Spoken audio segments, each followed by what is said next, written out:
encyclopedia.zone. My name is Dr. Don Jolly. I am a freelance writer whose works appeared in Los Angeles Review of Books, Knights of the Dinner Table magazine, and elsewhere. I'm also the editor-in-chief of encyclopedia.zone, the internet's premier home for literary shitposting. This is... Hi, my name is James, but most people call me James. They call him James. James Armstrong is he's a press man. He's a newspaper man. And we've been talking about the race this year. We just had the New Hampshire primary. Got some breaking news on the zone. So I'm gonna hit you with a little thing here that you're gonna need to see. Let's see. Hit them with your best shot. Yeah, I'm gonna hit him with my Fire best away. shot. Look at this. This is Elizabeth Warren. Oh, God. And I'm just gonna hold this up. Turn in recent weeks with ads mocking other candidates and with supporters of some candidates shouting curses at other Democratic candidates. These harsh tactics might work if you are willing to burn down the rest of the party in order to be the last man standing. Yeah. They might work if you don't worry about leaving our party and our politics. Oh, it's gonna do terrible things to our party and our politics. In the same speech that Elizabeth Warren gave earlier tonight, while the precincts were still reporting in New Hampshire, she promised that she was in this fight for the long haul, and basically said that she was anticipating a brokered convention. I'd like to talk about another brokered convention in 1968, when you had this might be an alien experience for you guys out there talking about the 2020 race, but you had a dangerously progressive candidate who was representing values far to the left of the party mainstream that, along with a lot of other chaos and a lot of candidates involved in the race and an assassination, created a very chaotic brokered convention in Chicago in 1968. And let's read here from Kyle Longley's LBJ's 1968. And man, he looks like he's having a good time, doesn't he? LBJ's having a good time there. So, Abraham Ribkoff was speaking from the floor of the Democratic National Convention. He was talking about the violence that the police were doing on protesters outside. And he said, with George McGovern as president, we wouldn't have Gestapo tactics in the streets of Chicago, to which the mayor of Chicago, Richard Daley, pumped his fist in the air and fired back, "Fuck you, you Jew son of a bitch, you lousy motherfucker, go home." Welcome to Democratic politics, Liz. Glad to have you. Anyway, Bernie Sanders won. You got anything to say about that? We actually got to watch votes this time. It was nice to actually look at the percent of the vote as it was coming in. They didn't cancel the election like last time. No, they didn't. They didn't cancel it, and they let Bernie win. Hey, closer than it was expected to be, though. I thought I thought Bernie would have cleared 30% at least, with this being New Hampshire and right next door to him, and him having won previously, granted in a two-person race instead of what in a sense is like a 7 or 8 candidate race. He got 60% last time, I want to say, against Hillary, but yeah, he performed very well in New Hampshire last time. He did. But the main thing to me is definitely admitting I was way off. I thought that after what happened in Iowa with the coverage being blunted by the lack of votes, I thought that Biden would have gotten more of a reprieve than he did, but he just collapsed tonight. Oh, yeah. So that is, I think, actually the big story is not so much that Bernie Sanders won, which if you were looking at the polling, you could see this coming. It is perhaps a big story that you have CNN, admitting Bernie Sanders is the Democratic front runner. I'm assuming that there's a lot of crow being eaten in the mainstream press tonight. We've only really seen CNN. But the big story is the total collapse of not just Joe Biden, but I would say Elizabeth Warren as well. I mean, she's not totally gone. But Joe Biden, he was a couple of points above Tulsi Gabbard, Tom Steyer, Single digits, and not even in the state tonight. He's in South Carolina right now. Well, he from the debate stage last week, he had already said that he was anticipating a loss in New Hampshire. Yeah. He was not up in the polling. He's given up on it, and South Carolina is his firewall, apparently. So, like, he still has that. He still has South Carolina, Allegedly. where his whole theory is that he's going to perform well with black voters. But I mean, Bernie Sanders was the guy who carried the minority vote in Iowa. To the degree that we can trust any of the numbers that we got out of Iowa. Yeah, he got that. That 8% of the. Yeah, I mean, of the 8% of Iowa, that's a minority vote. Yeah. I mean, it's a tiny thing, but like, I don't think that it's totally unimportant that he was able to swing it with the margins that he was in that state. It was like 43%. Oh, okay. I mean, it was a commanding. It was a commanding majority, and like, we haven't seen because we're recording this on election night after the New Hampshire primary, so we haven't seen the total breakdown yet. But I think it'll be very interesting to see how Bernie Sanders does with, once again, the small amount of black and Latino voters that you have in New Hampshire. I'm also sorry to see Andrew Yang go. Yes. Our best hope against the machines. Andrew Yang, I wrote about Andrew Yang in my first HRC 2020 column. I was very interested in his campaign. I think he made a lot of really good, really interesting points. He was one of the most interesting things about the 2020 Democratic race. I say our best chance against the machines like it's a joke, but seriously, that is a trend just over the last few decades, or people are being automated out of a job, and it's a shame that we can't find actual work for people anymore. Yeah, I mean, I think that it was a real shame to see Yang drop out. I mean, I didn't anticipate it was going to happen tonight. I thought that he'd stick in through the early voting states all the way, but when he got rid of, I think it was like half of his organization around that after Iowa, you could see it coming. And by the way, this is another instance where it's like, fuck you forever, Democratic Party, because like the total clusterfuck of Iowa. I mean, Yang did not perform well there, according to the numbers that were released. But any chance that he had to be like, because there was a possibility for him to spin Iowa to his advantage, because I do know, at least from talking to a couple of people that were on the ground there, and also from tweets that people were making, there were at least a few precincts where Yang actually overperformed or outperformed Joe Biden, because Yang actually got, he would make it through one of the alignments, and Biden, wasn't even up to the 15% cutoff. In certain precincts, it wasn't enough. It wasn't enough to even get him a state delegate equivalent. But you could have pitched that, like in a normal year, if these numbers had been released on Sunday night, or on Monday night, excuse me, if these numbers had been released the night of the election, or the night of the caucus, and there hadn't been this week-long nightmare drama, that of course now we're going to all pretend that didn't happen because New Hampshire happened, and it doesn't look to be fucked up on first glance.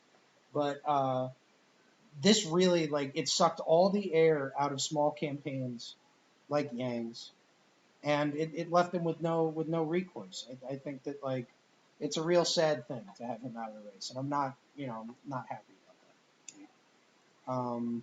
Tulsi Gabbard did not have like a crazy overperforming night, even though she put a lot of money and resources into New Hampshire, which I was also disappointed. Wonder what percentage of voters saw her as a Russian asset. Jesus Christ. I mean, we're talking about 1968, but like Eugene McCarthy, the anti-war candidate in '68, apparently something like 5% of the people who voted for him thought that we should drop a nuclear bomb on Hanoi. Oh, yeah. Yeah. I mean, like, people don't have a very good grasp of issues. Well, to be fair, that's similar to a poll conducted in 1945 where 10% of the population wanted us to drop all the atomic bombs on Japan. All of them? All of them. Over the entire country. Really? Yes. Wow. Yes. So actually, 5% is not bad for the total decimation by nuclear weaponry vote. That's me quoting from memory. That might not be the exact poll number, but a certain percentage. Probably a margin of error of like 2 to 3% for basic polling rules. Yeah, there's a margin of error plus or minus I mean, it's less than 10% is all I can say with certainty. But Like it's there's a rent is too damn high party. I wonder if somewhere out there we should form a nukes are used too sparingly party. I mean, I don't know. Like, I'm wondering if that's gonna just be, accepted American like bipartisan orthodoxy within 5 years. It seems to be the direction that we're going. But speaking of arms, I'm the non-committed guy in this race, but I just loved hearing in Bernie's victory speech calling out about or calling out the military-industrial complex as being something we need to avoid against in this country. Yes. Yes. I was very happy. I don't know if Bernie has used that. I'm trying to find your I like Ike button. Oh, my I like Ike is over on the other table. Follow Eisenhower on that motto. Yes, Eisenhower left us with a really disturbing pronouncement regarding the military-industrial complex. And I know that Tulsi Gabbard had been talking about it on the campaign trail. Okay. I have not seen Bernie say it in a stump speech before, and that doesn't mean that he hasn't said it because I haven't watched every Bernie Sanders, speech. I know he speaks a lot.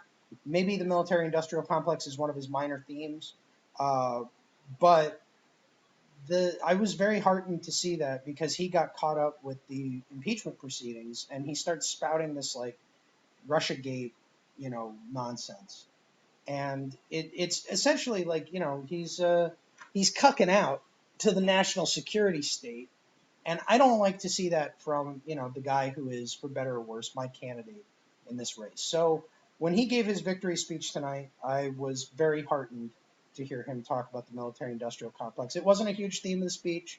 It was the standard Bernie Sanders stump speech that you've heard a million times before, which is another thing that I wanted to talk about. Like, we watched a lot of candidates speak tonight. We watched Amy Klobuchar, Pete Buttigieg. We had to go out of our way to find the speeches because most of the channels didn't seem to cover them. Yeah, the thing that was crazy is when we would turn on MSNBC, because we were watching like 3 different things at once, MSNBC would play you the video of the candidate speaking, and they would just fucking talk over it.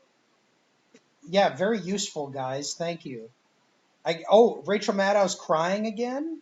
Oh, good. I can't wait to see that. That's very interesting. Oh, she actually did cry? I don't know. I hope so. But what about? Roger Stone, Donald Trump put his finger, intimidated a judge with the Roger Stone thing. Look, I don't care. I don't care about any of this stuff. Like I said, it's like Elizabeth Warren talking about, like, oh my God, I can't believe people are being mean in a campaign. It's like, dude, this is American politics. This shit is fucking mean. You think we're ruled by laws? I got a bridge to sell you. I got a puff bar to sell you. Look at that. You know what flavor that is? It's Pete Buttigieg's cum. Anyway, that's enough of that. But so we saw a lot of candidates speak. Tell me if I'm wrong about this, but Bernie Sanders has a much higher proportion of straight policy in his standard stump speeches and his victory speeches than you see with the other candidates. I don't know. Speeches, I'm just worn out on them. To me, it's all high soaring rhetoric and this catchphrase meant to send this message to voters. Right. The only thing I really pick up from Bernie Sanders, just having watched him in Iowa and watching him tonight, is all this time he's been acting like a front runner. Right. Yeah, he's given two. Well, it's like you can't really call Iowa a victory speech, although it was poignant tonight where he said he won the popular vote in Iowa. Yeah. Kind of an odd thing for the party that made a big deal out of winning the popular vote in 2016, but losing the Electoral College to crown the guy the winner of Iowa based on a delegate count and not a popular vote. Well, count. It feels weird to me, but I'm digressing. But Bernie, this whole time has been, correct me if I'm wrong, I don't think in either of his speeches, both on election night Iowa and tonight, has used the term political revolution. He seems to be the guy talking up his usual points, yes, but he seems to be sending a vibe out there that I'm not talking political revolution. I want to be the nominee of the Democratic Party. Yeah, I mean, I do think that there is a more conciliatory Makes it feel like more of a tone. party man than, Yeah. than a movement man. Well, the political revolution thing is something that he talks about a lot. Mm. And I think Okay. the reason that he's retreating from that language now is because of the language that we see from his closest competitor, Pete Buttigieg, who, once again, with the caveat of if these numbers are reliable at all, whatever, Pete Buttigieg did very, very well tonight. Yes. Yes. He was a strong second place. Sanders was in the lead the entire night. We got worried for a while, though. Yeah, but It was close. it got very close. Yeah, and so Buttigieg did very well. And like the first night um, we were watching the NBC stream that Chuck Todd was doing, and he was talking about the quote unquote Goldilocks candidate, which is the moderate who can take on Sanders, basically. And you know, when I say moderate, it's like Bernie Sanders is not a Democratic Party guy. He represents a new power structure in the Democratic Party. That was bothering me throughout the broadcast tonight. They keep using the word moderate. I think they're swapping the word moderate with electable. They want a candidate who they feel is more electable to the voting public, not moderate. Because policy-wise, I mean, they're all left of center at least. I mean, the only one you could say is, you know, kind of more middle of the road is Biden, I suppose, but the rest of them, I don't know. I just don't quite get that moderate or centrist vibe. Well, because I don't think it's actually about policy. I think it's about who is going to be in charge of the Democratic Party. Like, I think that there's two fights going on right now. Okay.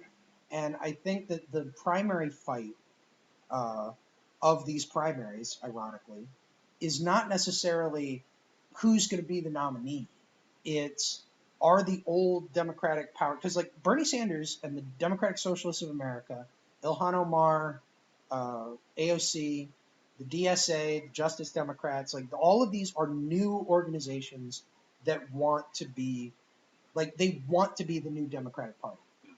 They want to be the new people like in charge of rules committees and like setting the standards and like, you know, the only reason that we have popular votes in Iowa is because Bernie Sanders like led a reform movement after 2016, so that because there was a very narrow loss in Iowa in 2016 for Bernie Sanders, and they did not disclose popular vote totals. Okay.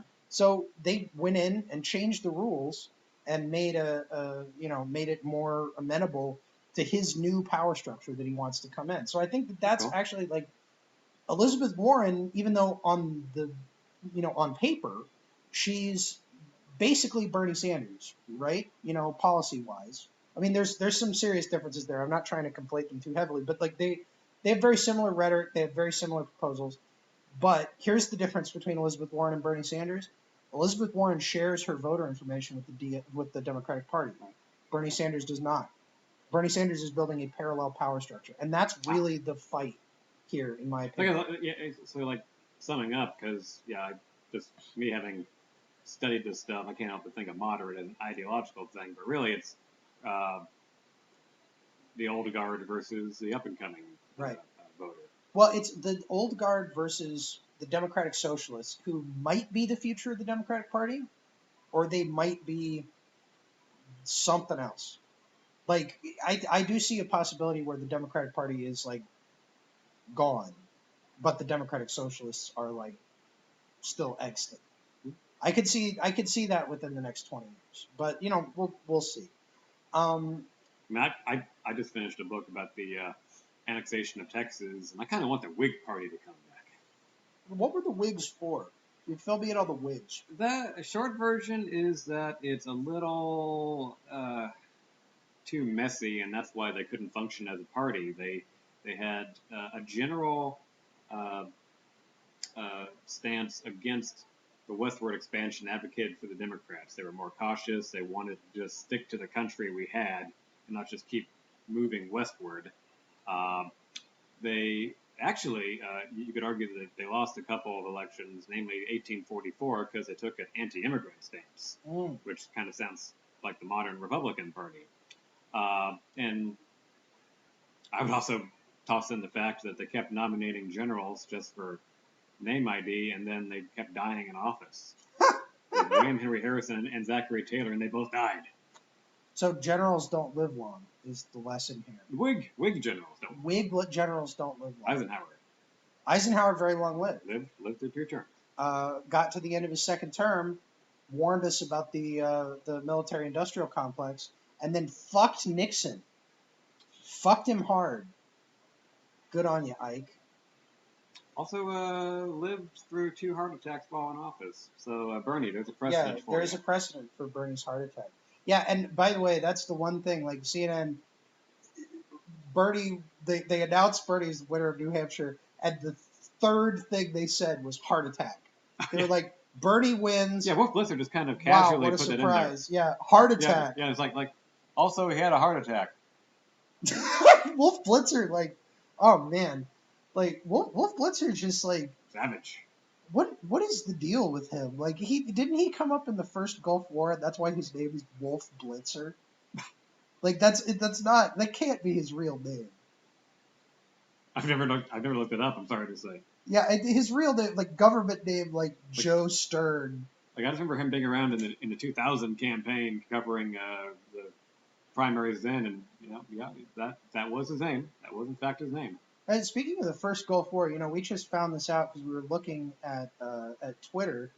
Bernie Sanders was given a sword by Ross Perot. That's cool. For fucking defending, for helping Gulf War veterans with Gulf War syndrome, like people that were affected by chemical weapons. Well, makes sense. Ross Perot, privately tried to get POWs back from Vietnam and make sure that they had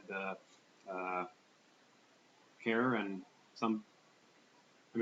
compared to the help they got from the government, he tried to make sure they got help when they got home.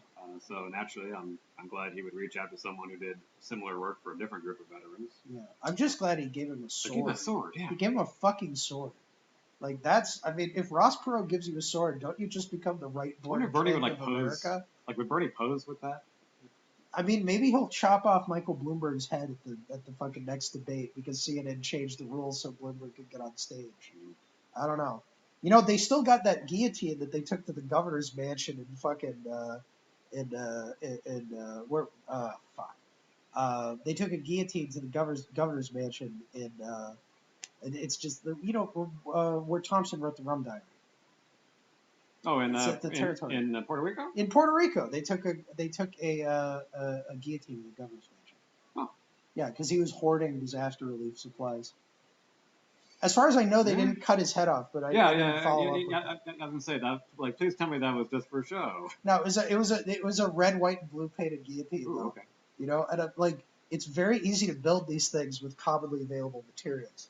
But radically different course. Just for a few moments, did you hear that the original screenplay for the last Star Wars movie by Colin Trevorrow had a laser guillotine? A laser guillotine. I did see that. See that. Yeah. No, it sounds like a pretty decent, one of those things that they didn't make. I don't know. But I would love to see a Disney toy based on the laser guillotine. The laser guillotine. Yeah, you could chop off Kylo Ren's head. And nobody would buy it, and then a guy who weighs you would buy it. Of course, I'm the guy who back in 1999 wanted to buy a Micro Machine set of the Galactic Senate because I actually liked the space politics. Yeah, I don't think there was enough politics. I know. Anyway, so here's the big takeaway from New Hampshire: we basically didn't get a lot of surprises tonight. No. Aside from Andrew Yang dropping out. And it being a little closer. And it being a little closer. But this is part of my thing is look, Iowa was extremely shady. My question going into New Hampshire was, are they going to just do it again? Or are they going to have we need a night like this to establish an equilibrium, to make people trust it again, to clear the news cycle out. And that's what this was. This was an ipecac. This was a cleansing, douche for American democracy, for the democratic primary process, to get all those bad toxins extracted from the system. You're sounding like Marianne Williamson. Exactly. Well, and Marianne Williamson has come out of Iowa being very anti-Buttigieg. Oh, really? Yes. Oh. I mean, I wonder too, Buttigieg gave like basically a victory speech tonight. I mean, he didn't. Did he even acknowledge the results in his speech? I don't think he Uh, mentioned anything in there about finishing or we've won this or we've done that. He thanked his opponents and talked about his central message and the way people ought to behave and the civil dialogue we should have. But I don't think he acknowledged the results. no, well, I mean, he did kind of. He did it by implication. He didn't talk about Okay. it directly, but It wasn't as blatant as like we shocked the world. no, it wasn't as blatant as we shocked the world. Which we did shock the world in Iowa. In a wrong way. In the wrong way, yes. But he started off by saying, I have great admiration for Senator Sanders. I wrote a paper about him in high school, and I still admire him today. He actually, the paper that he wrote got him recognized by the Kennedy Center. It was one of the profiles in Courage. It was a profile in Courage. Oh, wow, that takes me back. Essay. Yeah. Did you write one when you were in high schole? Who did you write about? Oh, go figure. I wrote about McCain. You wrote about John McCain? Yeah. Hell yeah. Had I known he had won the year or two before, I wouldn't have done that. I would have picked, because I'm sure you can't win twice. You can't win twice, yeah. But no, so you could be president now. I'm not of age. You're not of age. Okay. Well, but Buttigieg won the Kennedy. That makes me feel good. I'm not old enough to be president yet. Yeah. Yeah. Well, yeah. No, who wants that job? I mean, a bunch of psychopaths apparently. But so Buttigieg acknowledged Sanders, and kind of had that reference early in his speech. And then as he goes on, and this is why I think Bernie is sort of retreating on these big platform speeches that he's giving now from the language of political revolution. He definitely didn't mention it tonight, and he didn't mention it in Iowa. I do think he mentioned it when he gave his victory speech later in the week. Okay. It was kind of that more combative thing, but that's just me off the top of my head. I don't remember exactly. But Buttigieg's theme now, because he is the Goldilocks candidate. He is the Democratic Party establishment guy who is at the top of the race for the moment. His theme is, and this is what he starts hitting on, is we need to have a movement that is adding people and not subtracting people, that's including people and not kicking people out. What he means by that is that Bernie's language is exclusionary towards oligarchical billionaires. So, but the message is that Bernie Sanders is exclusionary. But at this point, do you consider Buttigieg to be the more establishment candidate, or is it Klobuchar, who also had a good night tonight? Yes, Klobuchar did have a good night. We need to talk about Amy Klobuchar because I've been very dismissive of her. I see her as having a regional base of support, and I got to say, I'm feeling a little proven wrong. So why don't you red pill me on Amy Klobuchar? Because you know much more about her record than I do. Well, I'm a little rusty, but like I say, I like how she started out as a judge in Minnesota state politics. She got elected in 2006, and I'm trying to recall who she beat that year. No, sorry. Am I thinking of the wrong year? That might have been the year. No, that was not the year Norm Coleman won, because he beat Walter Mondale in 2002. I think I'm getting off track. Anyway, started out as a judge, won the U.S. Senate in 2006. Kind of a just average U.S. senator, but I think that's what the Democratic Party would like, someone who has that Midwestern, nice Minnesota image, because after Donald Trump, we would want a Minnesota nice person to take over. I freely admit that I'm sympathetic to that imagery, and that is what the presidency is now. It's not so much, I think, policy. It's going back to what you were talking about before we started rolling, and we're watching results tonight. It's not so much policy. It's this person would look good on TV. Right. Yeah. Which is something that Klobuchar has talked about directly. I mean, Buttigieg. That was her quote. Okay. Yeah. They've talked about the fact that thought that was her, but they didn't want to put words in the mouth. No. I mean, they both have. Several candidates have talked about this, where they would be a more calming influence. They would be somebody that you would be proud to show your kids on television. I don't know about the proud thing, but this might get me blacklisted, but even I'm sympathetic to a candidate like Biden, although not Joe Biden himself anymore, especially after that, what was it, dog-faced Dog-faced pony soldier. dog-faced pony soldier? Where did that come from? It comes from a John Wayne movie, apparently. Like it's apparently like a cultural reference that is well understood. But like from Joe Biden's body, why would you do that? Why would you let that come out of you? Because he has dementia.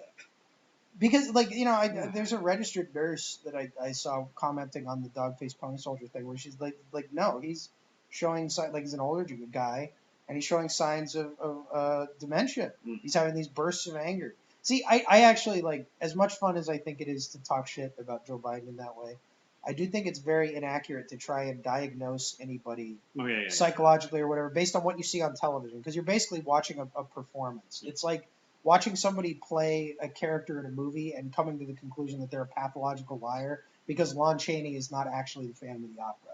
You know what I mean? I mean, actually, that's not true because Lon Chaney actually inhabited the roles that he played, which is why Lon Chaney will never die. And he's a way better political performer than any of these douchebags. I don't even know what Lon Chaney looks like. He would change his face every day. Yeah. He's a man of a thousand faces. Fucking incredible. Best Hunchback of Notre Dame we're ever going to see. Yeah. Charles Lawton was good. Anyway. But a candidate like Biden or a candidate like Klobuchar has, a little bit of appeal to someone like myself, if only because I would like for politics to be boring again. Yeah, really, after all we've seen in my life, where a president wants to fundamentally change Washington, I don't know if I want to see fundamental change anymore. I just want to see them get down to boring budget stuff for a few cycles. Boring budget stuff. Boring budget stuff. Make politics boring again. Yeah, I mean, I don't think that's going to happen because I think that that Donald Trump is just politics has been getting progressively more. It's becoming more of an entertainment media form with every election cycle. Donald Trump is just that last bridge where everybody in my opinion, in terms of the superficiality and the television entertainment aspect of politics, I don't see Barack Obama and Donald Trump being that far apart. I think that they both were telegenic candidates who basically ran not just their campaigns, but also their presidencies by being good at appearing on mass media. It's just that Barack Obama acted like he was the host of the Daily Show, and Donald Trump acts like he's the winner of the Battle of the Billionaires on the WWE, which in fact he is. So I don't think we're going to go back to boring politicians, which is one of the reasons, I have a very negative reaction to Amy Klobuchar for a couple of reasons. Number one, because I feel like she's full of shit. But I think they're all full of shit, so why her specifically? But number two is that I think... getting angry at someone whose body temperature is 98.6. Yeah, exactly. Right? So that's not fair. But Amy Klobuchar also, she has this she's one of the candidates who's most consistently, she doesn't talk about her policy proposal, she talks about how bad Trump is. And that is apparently a way to get a lot of voters, who, I mean, not a lot, but she had a very strong third place showing here, which I think was of the things to come out of New Hampshire, that is one of the most surprising. Okay.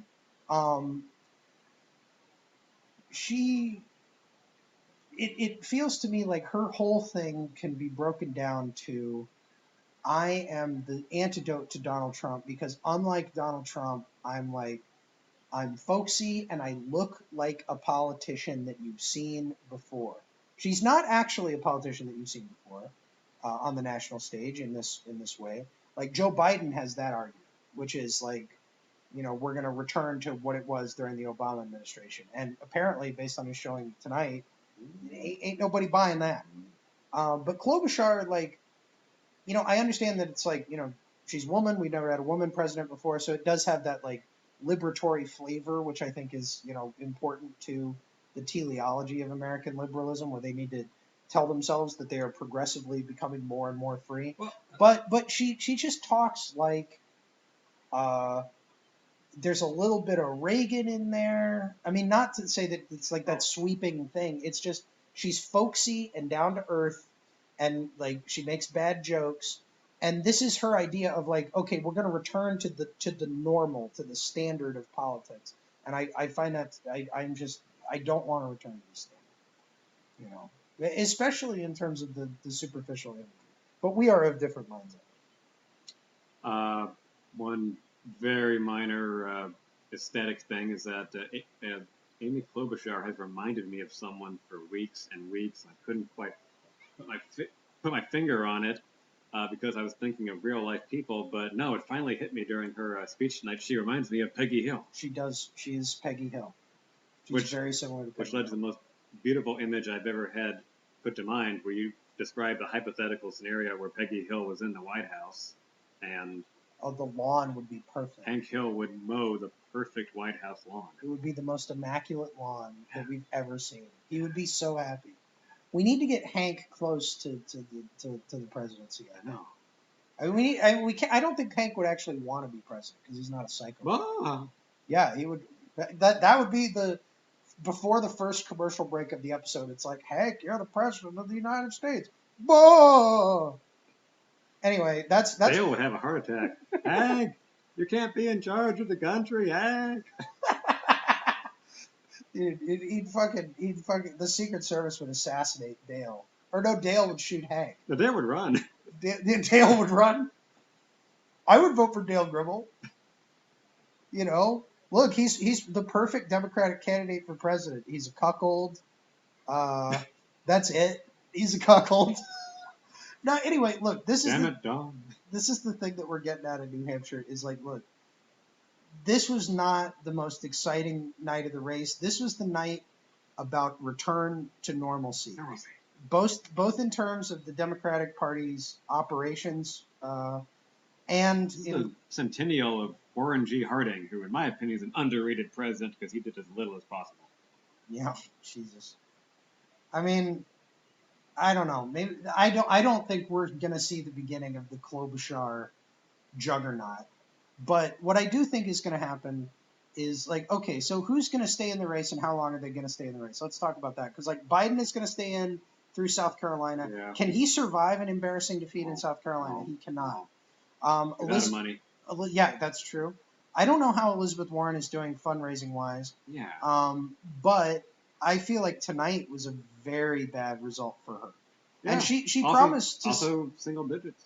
But the thing is, there is a utility in pumping money into the Elizabeth Warren campaign because the argument is that she would depress Sanders' votes, which is the other thing. Like, if you want to look at this in terms of like the Democratic Party trying to hang on to power, trying to prevent Sanders from getting that nomination, the situation is that Sanders can only swing the nomination if he wins it with, a strong majority of delegates on the first ballot at the convention.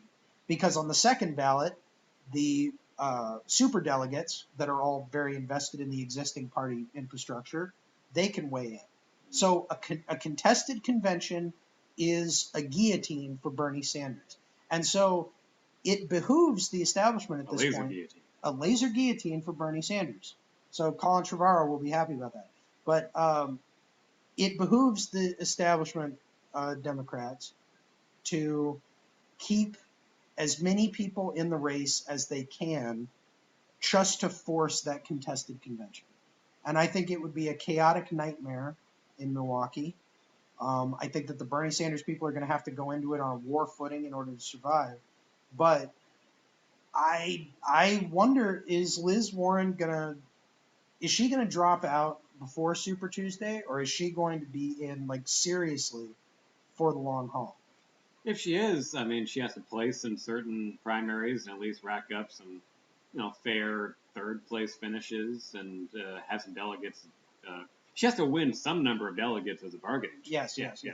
No, she has to win a certain amount of delegates. And she has to continue to cut into Sanders' support, which we saw in some precincts.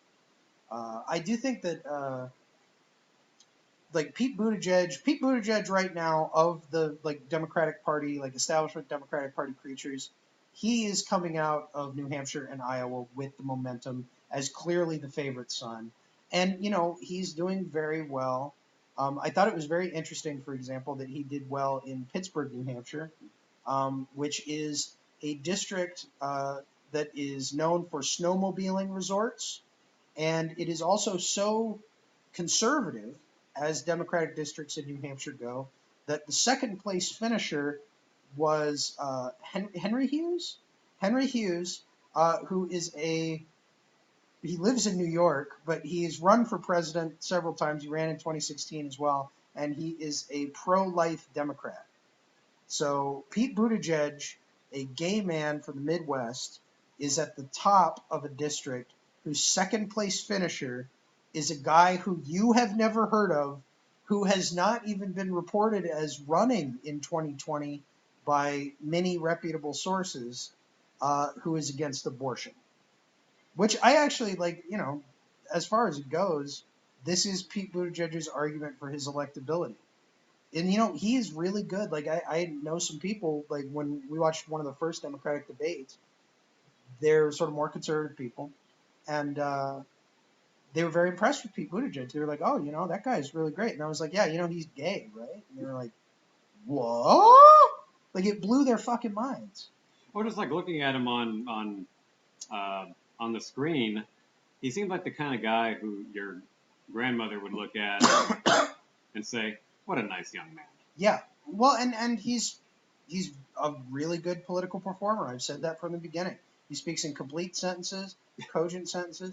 The thing is, like the content of his words has always been lacking because he presents a well-studied, charismatic, uh, performance, but he doesn't really say much of anything in his speeches, and by design. Which is the thing when I was saying, like, Bernie Sanders has every stump speech that he has. He talks about the same basic policy proposals. They're really at the center of his campaign, which is like eliminating student debt, wealth tax, free public college, Medicare for all. Like, he's got this little brace of policy proposals that, going back to 2016, when he announced he had that brace of policy proposals in his speech, it's always there. And like Klobuchar and Buttigieg both spoke tonight, and like Buttigieg did talk about Medicare for all who want it. Klobuchar didn't talk about policy at all. That's true. And I do think that there's a danger in people assuming that because Bernie Sanders talks about policy, that this is necessarily going to give him an advantage. Because I think that, like we were saying, Eugene McCarthy ran on a single issue. He was against the Vietnam War in 1968. He got a lot of votes from people who were not necessarily anti-war people. They saw him and his presentational style, which was like very, what you were saying about Amy Klobuchar, like he spoke in a very stentorian way.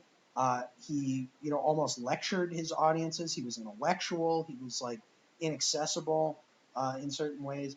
And he was, in other words, the exact antithesis of LBJ.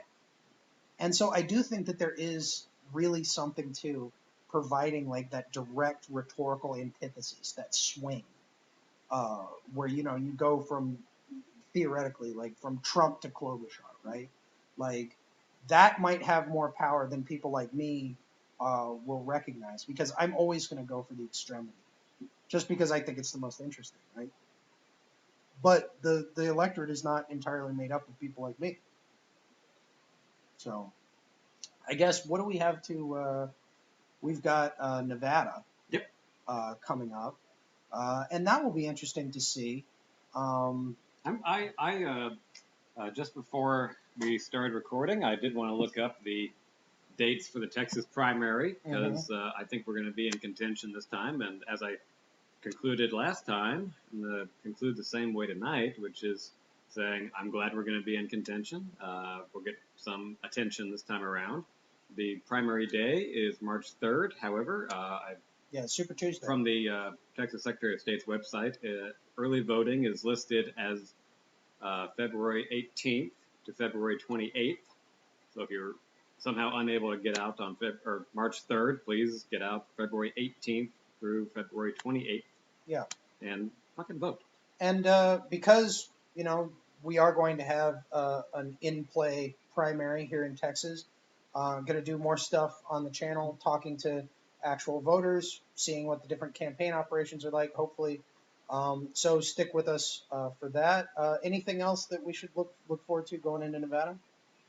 I want to look this up when I get home, but I was telling you that in 2008, I think the only major process story that came out of Nevada was that Hillary won that primary, or that caucus over Obama. I think the only caucus state she beat him in. Mm-hmm. The rest were dominated by progressive activists who were for him that year. But she won Nevada in part because the taxi cab union went for her. So I'm wondering who has a taxi cab vote in Nevada this time around. Yeah, I think it's probably going to be Joe Biden. He's going to get the taxi cab vote. I would think so. Yeah, Biden or I mean, Klobuchar. I think she's getting that. Like I say, that kindler, gentler Democrat type road in the primary right now. So I wonder, but I don't. Maybe the union's already made an endorsement. It is 2 weeks away, but I'd be curious about that as an X factor going into Nevada. Yeah, we'll take a look at that, and once again, I would anticipate. I think basically everybody is going to try to stick it out as long as they can in the race right now. I mean, we didn't talk about Bloomberg at all, but like Bloomberg ended up, obviously he wasn't in contention in New Hampshire in a serious way. He won Dixville Notch. He won Dixville Notch. And here's my question: Probably is how much? $10,000. Yeah, how much did he pay to win Dixville Notch? To give himself that little artificial bump. I mean, to me, Bloomberg is not necessarily in contention for this nomination at the moment. Maybe he's waiting for a contested convention. Who knows? We'll have more to say about that later. But I think pretty much everybody is going to stick around in order to make this a contested convention, with the exception of Joe Biden, who I think had a really bad result tonight. And Michael Bennett, who also dropped out. Oh, Michael Bennett dropped out. Andrew Yang, R.I.P. Yang Gang. That said, Bernie Sanders did say he issued a tweet that he was looking forward to working with Andrew Yang in the future. I really think if Bernie gets the nom, Andrew Yang would be an extremely strong choice for a cabinet position. And I do think that the annual guaranteed income is a really big policy winner for whoever ends up getting the nomination. Whoever. Even if it's somebody from the Democratic Party. Look, you want to create an entire generation of dependent voters? Start paying people to vote for you. Give me $1,000. Amy Klobuchar, you want me to stop calling you Shrek? Give me $1,000. Maybe that's the whole point of Bloomberg's candidacy. He's like, let me test out this paying people to vote for you idea even further. I don't know.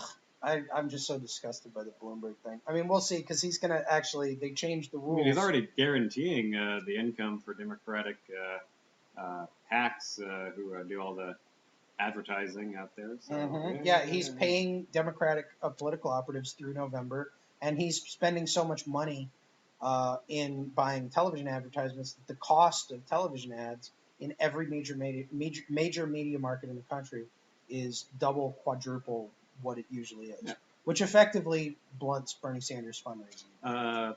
Joaquin Phoenix won the Oscar for Best Actor on Sunday, and it reminded me that previously he'd done a documentary all in character where he was trying to have a rap career. Yeah. I forget what the name of the documentary was, but maybe Michael Bloomberg is just assuming the role of presidential candidate to actually make this a secret test for the universal basic income idea, and we're going to see behind-the-scenes videos of people getting jobs, working for his campaign, and what they do with their money, and how better it made their lives, and he'll win the Oscar for Best Documentary in 2021. See, I'm hoping that he wins a different contest. I'm hoping he wins whatever contest it is where you eventually get to meet that red, white, and blue guillotine that they brought out in Puerto Rico. We What were is talking that? about The Independent Spirit Awards? You got me. MTV Movie Awards? I don't know. Anyway, that's New Hampshire. Thank you for tuning in to Encyclopedia.zone. We're going to have more political coverage for you very soon. And if you like what we're doing here on the channel, go to patreon.com/HRC2020 and Give him money. yeah, give me money. And more coming on Encyclopedia.zone this week, so stay tuned.